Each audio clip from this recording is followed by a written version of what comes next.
Cartel de Sinaloa has weathered a lot of storms in the past, but the recent attacks have proven unbearable, forcing the removal of major players in its hierarchy. From the king himself, El Chapo, to his wife, Emma Coronel, to his most ruthless son, Ovidio Guzman, among the final players left is Ovidio's wife, Adriana Meza Torres, rumored to be the new queen of the Sinaloa cartel, born into Sinaloa. Adriana Meza Torres was born in the mid-90s in Culiacan, Rosales, the capital and largest city in the state of Sinaloa. She was born with a silver bullet, a silver spoon in her mouth. Essentially, she was narco royalty from birth. Her parents were Raul Meza Ontiveros and Aida Elizabeth Torres Felix. Her father, Raul, aka LM6, was reportedly a high-ranking leader of the Sinaloa cartel at the time. Her mother, Elizabeth, was the sister of Sinaloa sicarios Javier Torres Felix, aka LJT, and Manuel Torres Felix, aka LM1, both working alongside her father in Cartel de Sinaloa. Her father, LJT, and LM1 all served as the right-hand men of Ishmael El Mayo Zambada at different points in time. Keep that name, El Mayo, in mind, as it's one of the catalysts for Adriana's current emergence as the new queen of Sinaloa. With her family tree already looking extensive, there is still more. Her brother was reportedly lauded as the youngest hitman in the Sinaloa cartel, Cesar Raul Meza Torres, often referred to by his alias El Mini 6 in reference to his father, whose alias was LM6. Life in the cartel may seem glamorous from a distance, with the expensive cars and well-furnished million-dollar mansions, but everybody in that life, and I mean everybody, has three fates. First is to be killed by security forces. Second is to be murdered in cold blood by rival criminal groups. And third is to be arrested for their alleged involvement in organized crime. Many of Adriana Meza Torres' relatives have inevitably met these fates, with her father, Raul Meza Ontiveros, getting shot in the face at point-blank range by a rival gang who were waiting for him at his girlfriend's house. Her uncles, Javier and Manuel Torres Felix, were no different, with Javier, or LJT, arrested by the Mexican authorities in April 2013 for charges on organized crime, homicide, and illegal use of firearms, while Manuel, or LM1, being gunned down and killed in a clash with the Mexican army in 2012. None of these deaths hurt Adriana Meza Torres as much as the death of her only brother, El Mini 6, who was killed at the tender age of 18 following a routine traffic stop in Zapopan, Jalisco, on 25 April 2010. According to the officials, he and his accomplices were pulled over, but they flashed their firearms at the policemen, trying to scare them off. When the police officers ordered them to turn themselves in, El Mini 6 killed one of the officers, but was fatally wounded by another. He was taken to a private clinic and was pronounced dead that morning. That same morning, his body was handed over to his sister Adriana and was then transferred to Culiacan, where his family held a wake at a funeral home on Emilio Zapata Boulevard. Being born into a life of organized crime, Adriana Meza Torres was familiar with the recurring theme of relatives getting killed or getting sentenced to life imprisonment. But this theme became even more pronounced when she got in bed with the devil's son, the offspring of the CEO of crime himself, Joaquin El Chapo Guzman,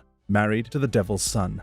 Being the daughter of a popular and fearsome narco meant that no random man could just approach her and play with her feelings. Only a man with power, affluence, and charm could handle her, and this was none other than the most ruthless son of El Chapo, Ovidio Guzman Lopez. The exact date of their marriage is yet to be known, but they were romantically linked together for the first time in 2017, during the height of the prosecution and extradition of El Chapo. She currently has 3 daughters with Ovidio, but only 2 of them are known, namely Valeria Guzman Meza and Adriana Guzman Meza. Prior to 2017, Ovidio kept his wife and other private matters away from the public eye, but everything unraveled when she was probed by the Financial Intelligence Unit. Impact of El Chapo's capture. In 2016, Joaquin El Chapo Guzman was arrested in a bloody raid for the 3rd time after his 2nd successful escape a year prior. He was extradited to the United States on the 19th of January 2017, and the lengthy 11-week trial began on the 5th of November 2018 at the federal court in Brooklyn. Joaquin El Chapo Guzman was found guilty of all counts on the 12th of February 2019 and was sentenced on July 17th, 2019 to life in prison plus 30 years. He was also ordered to forfeit more than $12.6 billion.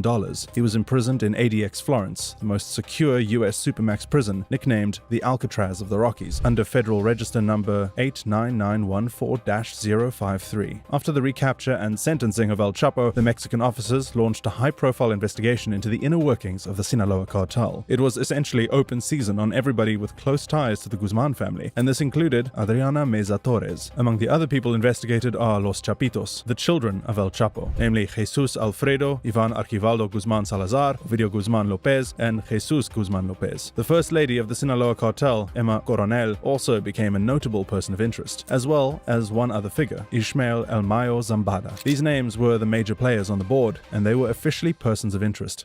person of interest. During the trial of El Chapo, it was discovered that Adriana's proximity to the world of drug trafficking was not only linked to the Guzman family, but the Financial Intelligence Unit officially announced that she is the daughter of Raul Meza Ontiveros, alias LM6, a lieutenant operator of Ishmael El Mayo Zambada. This information was revealed because it was pointed out that the federal government had intentions to freeze the bank accounts of Adriana Meza Torres, presuming that she maintained or maintains a sentimental relationship with Ovidio Guzman Lopez, son of Joaquin Guzman Loera, alias El Chapo. She was effectively being investigated as a person of interest, with her account being used to divert attention and money away from some criminals. In the midst of these investigations, it was revealed that Adriana Meza Torres was apparently engaged in agriculture, a situation that raised more eyebrows, as people wondered how a career in agriculture could maintain the lavish and expensive lifestyle she had been living. The Financial Intelligence Unit of the Ministry of Finance and Public Credit further pointed out that Adriana Meza Torres was an alleged lender for the Los Chapitos organization, especially for the schemes of Jesus Alfredo and Ivan Arquivaldo Guzman Salazar, as well as her husband, Ovidio Guzman Lopez, and Jesus Guzman Lopez. In spite of the data obtained, the defense of Adriana Meza Torres ordered a ruling to annul the action of the Financial Intelligence Unit. However, this did not go too well, as there is allegedly a lack of tax returns, as well as some cash payments during some of her trips abroad. Among other defense arguments in favor of Adriana Meza Torres is that there is no evidence that links her to the criminal group. Therefore, the prosecution directly violates her right to free development that she possesses with her income derived from agricultural activities. However, the Financial Intelligence Unit refused to stop the investigations until a federal judge granted Adriana Meza Torres an amparo. In the Mexican legal system, there is a remedy called recurso de amparo, or appeal for protection, which protects the constitutional rights of certain individuals, and this was what Adriana Meza Torres needed to get the Financial Intelligence Unit off her back, until 2019. On the 17th of October 2019, also known as Black Thursday, Adriana would become a person of interest again, as the city of Culiacan woke up in flames due to burning vehicles, drug blockades, shootings, and the theft of cars due to the capture of her husband Ovidio Guzman. Before we get to that, let's analyze how other major players were impacted by the fall of El Chapo.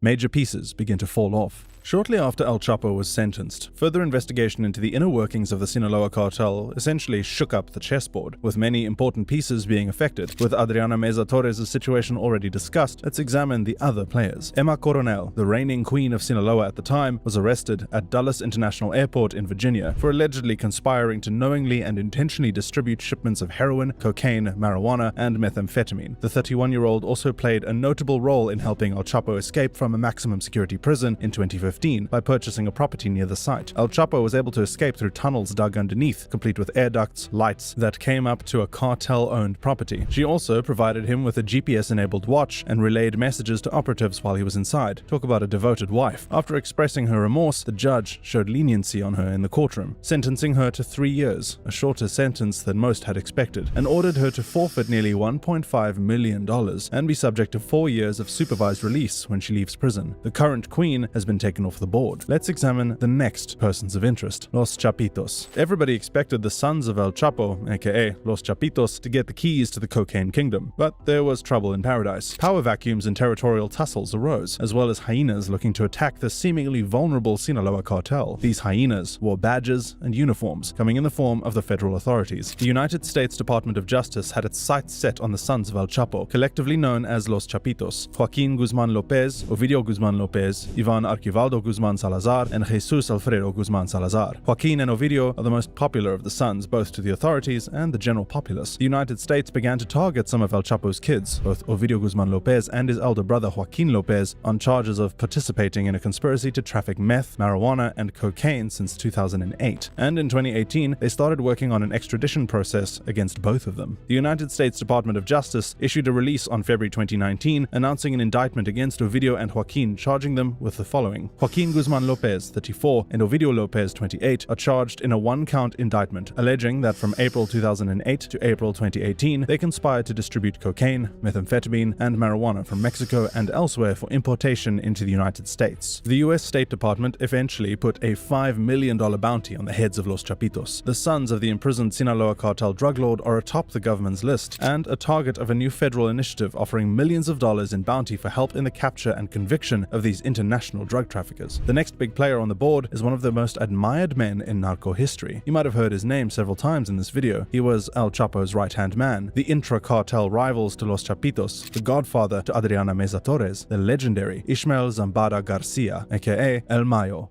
Is blood thicker than water? They say blood is thicker than water, and that might also be true for Adriana Meza Torres, because her father, Raul Meza Ontiveros, or LM6, her mother, Aida Elizabeth Torres, and her brother, Raul Torres, aka El Mini M6, all belong to the criminal alliance of Ismael Almayo Zambada. Adriana's father once served as the right-hand man for Almayo, so in essence, Adriana was like a goddaughter to Almayo. This has made people question where Adriana's loyalties lie. Is it with her husband's family, the Guzmans, or her godfather, Almayo? And who exactly is Almayo? Almayo is one of the most revered men in Narcos history. His status is almost mythical at this point. Before he assumed leadership of the entire Sinaloa cartel, he allegedly served as the logistical coordinator for its Zambada Garcia faction, which has overseen the trafficking of cocaine and heroin into Chicago and other US cities. In 2007, Almayo was featured on America's Most Wanted, and both the FBI and DEA have been offering a hefty sum of money for information leading to his capture, some up to $5 million. In 2011, it was rumored that Almayo might have had plastic surgery to disguise himself as a woman to move throughout Mexico. To date, he has never been arrested and imprisoned, and, as of 2022, is the single remaining fugitive on the list of Mexico's 37 most wanted drug lords. Almayo Zambada has decisively influenced the Sinaloa cartel since the 1990s. In addition, in the past few years, he had the final word on the plan of action to follow. Although his offspring and significant associates of his went behind bars and others were killed in fights, he remains a fugitive, yet to be caught. He is considered to be adept at handling the destabilizations and arrests of his close circle. Within the Sinaloa cartel, he is seen with authority by the Consolidated Empire. He is even among the staunchest enemies, since he bets on diplomacy and resorts to combat when there is no other way out. However, the boss is in the last phase of his criminal career. He's around 74 years old and is also sick with diabetes. It is likely that he will never be captured and is not guaranteed to live much longer either, but he still has time to consolidate his legacy of him in the generational change. But how is it possible that a daughter of the lieutenants of the Zambada clan ended up getting married to a leader of Los Chapitos? Now, it was known that there was a dispute within the Sinaloa cartel at the time. The little bit of friction was between Adriana's husband, Ovidio Guzman, aka El Raton, and the Zambada clan, Adriana's biological clan. This friction kept increasing until the 17th of October 2019, also known as Black Thursday to the natives of Culiacan.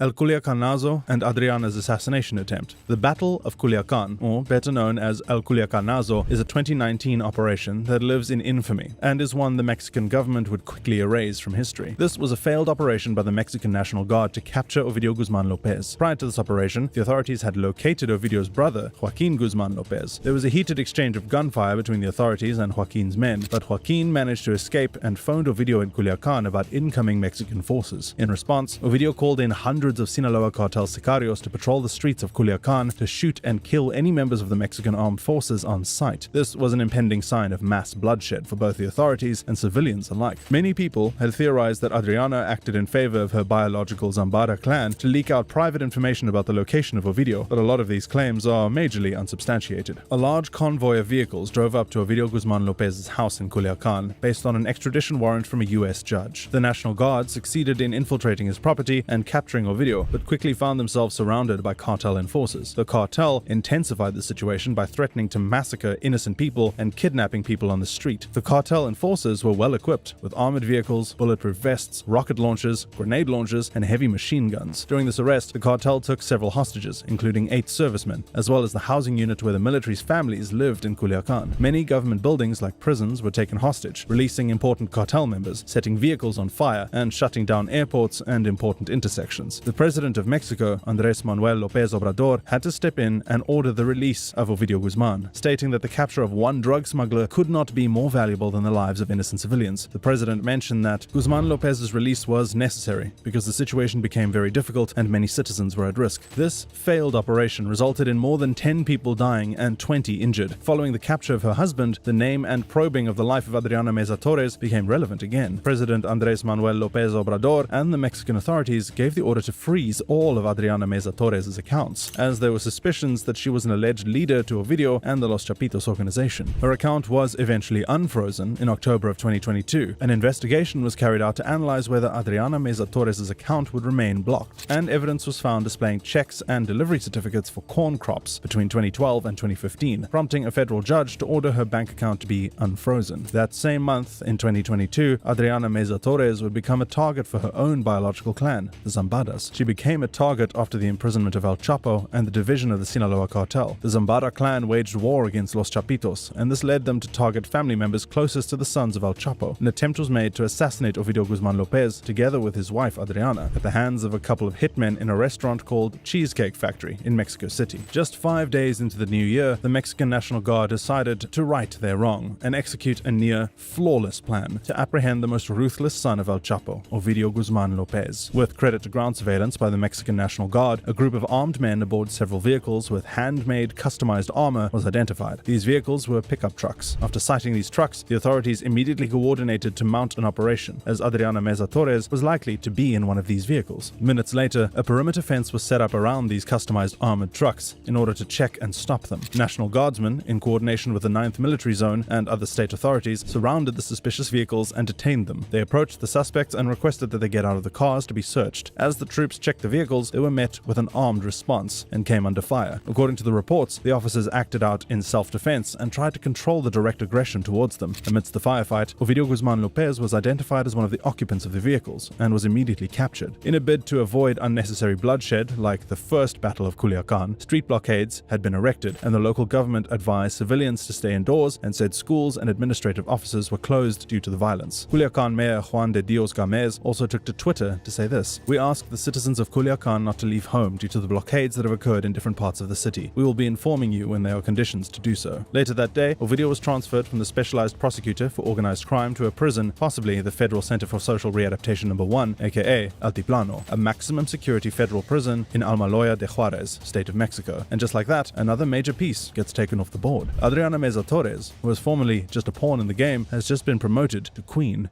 The new queen of Sinaloa. With El Chapo serving life imprisonment, his wife Emma Coronel serving her own sentence, a $5 million bounty on the heads of Los Chapitos, her husband Ovidio awaiting extradition at a maximum security prison, El Mayo taking a back seat in the cartel affairs, Adriana Meza Torres has been unofficially coronated as the queen of the Sinaloa cartel. As the new queen, she has become an even bigger target for the authorities, as well as rival groups. A lot of questions are being asked about her next course of action. Will she be preparing a solid defense to detach from the illicit movements of her partner, as she did in the past? Despite public scrutiny, will she remain unwavering and loyal to her man during his trial sessions? Will she continuously declare her husband's innocence and feign ignorance of all the atrocities and unlawful acts that he must have committed in the last few years of their marriage? These are standard duties of narco wives, but there is a bigger duty that she might consider, one that was done by her predecessor, Emma Coronel, for her husband Joaquin El Chapo Guzman. I'm talking about the duty of planning an escape for Ovidio Guzman from the Altiplano maximum security prison.